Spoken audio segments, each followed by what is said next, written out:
How's it going, guys? What you'll see today is a breakdown and review of the Ace 21 CQB carbine in Battlefield 4. And basically this weapon, with the other Ace 52, the ACWR, the AK-5C, and the MTAR, is put up there among the best carbines in the game. And now what I'll do today is review it, give you the stats, give you my opinions, the attachments, and everything about this weapon I feel is important to basically state. So let's get started with the stats first.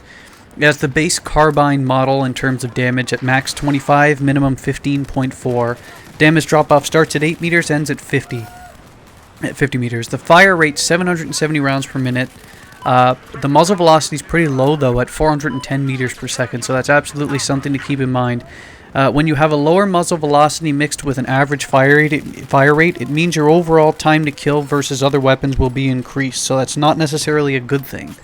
If the muzzle velocity was higher, this thing would be a monster, but because it's a bit on the low side, you're a bit in danger in close quarters. When you pair that with a 36 magazine size, which is great, and a 5.56 by 45 NATO carbine round, you have pretty much the start of a jack-of-all-trades, master-of-none style weapon, which the right hands of a person that's an accurate shot could make this thing deadly. Reload time is 3.1 seconds when it's completely empty, 2.1 seconds when there's a round left in the chamber, so that's pretty standard for most assault rifles and carbines. Nothing glaring that sticks out, but nothing bad either. It's actually a pretty good time. In terms of the recoil, the vertical recoil is 0.36 up, which is, considering the standards, around 0.3 to 0.4. This is about average, not too bad. When it comes to recoil horizontally, to the left it's 0.15, and to the right it's 0.25. So because the higher the number, the more the deviation.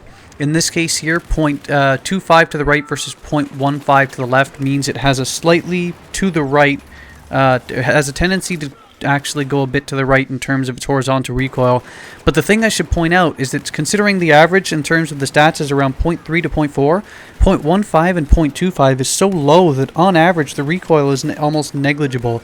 If you equip that with, say, an average of tap or burst firing instead of mag dumping, this thing can be an absolute laser beam over the course of medium to long range, which is where I've been stating, because it's a jack-of-all-trades, master-of-none with that 770 rounds per minute part. This thing, its biggest strength will be in medium to long range. It can be successful in short range if you're a good shot.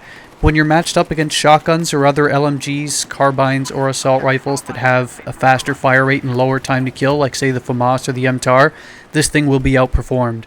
You want to stay in medium to longer ranges, and this thing can absolutely shred and destroy everything in its path. That's its biggest success. In terms of what I like to equip on it, I like the coyote sight or the red dot. I always equip the laser sight for those hip fire situations in case you're caught off guard. You're always giving yourself that extra added chance of winning the gunfight. The barrel, typically I'll just throw on the flash hider. A lot of people might throw on the compensator so that it actually reduces that little bit of horizontal wiggle on the weapon. But the added penalty to automatic fire when this thing's already close to a laser beam, I don't think is worth it at all. You can equip a suppressor, but you should keep in mind that because the muzzle velocity on this weapon is already low, equipping a suppressor is going to bring it dangerously low, so I wouldn't. And in terms of the underbarrel, I equipped the ergonomic grip for the increased hip fire accuracy when shooting on the move. A lot of people, I'd say, resist the urge to put on the angled grip. The angled grip will reduce your first shot recoil, but like I was saying, this thing is an absolute beast in medium to long range with little to no recoil at all, so putting on an angled grip is basically sort of a waste of a grip. Throw on the ergonomic grip, so if you get caught off guard when you're moving, you won't have, or well, at least you'll have the best chance of winning that fight. Overall, I would not say that this weapon is good enough to beat out the AK-5C or the MTAR from my favorite carbine. Maybe the ACWR, but definitely not over medium to longer range. Good weapon, not great, jack of all trades. Hope you enjoyed. See you later.